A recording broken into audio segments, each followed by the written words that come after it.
The Earl of Tennessee. Earl lives next door in Edna's basement. Behind the flower boxes Edna paints green each year, behind the dusty geraniums. We used to sit on the flower boxes until the day Tito saw a cockroach with a spot of green paint on its head. Now we sit on the steps that swing around the basement apartment where Earl lives. Earl works nights. His blinds are always closed during the day. Sometimes he comes out and tells us to keep quiet.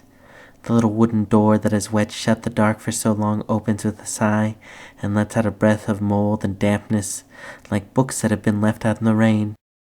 This is the only time we see Earl, except for when he comes and goes to work. He has 2 little black dogs that go everywhere with him. They don't walk like ordinary dogs, but leap and somersault like an apostrophe and comma. At night, Nenny and I can hear when Earl comes home from work.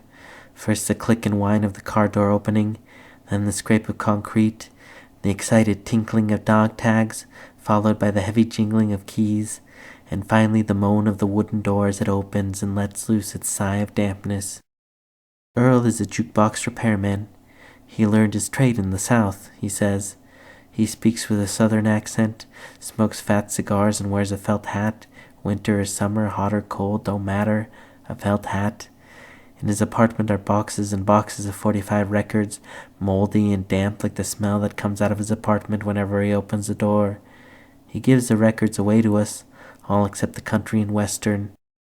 And the word is that Earl is married and has a wife somewhere. Edna says she saw her once when Earl brought her to the apartment.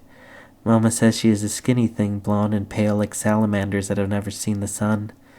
But I saw her once too, and she's not that way at all.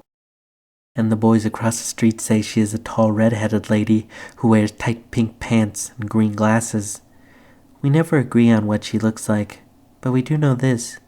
Whenever she arrives, he holds her tight by the crook of the arm. They walk fast into the apartment, lock the door behind them, and never stay long.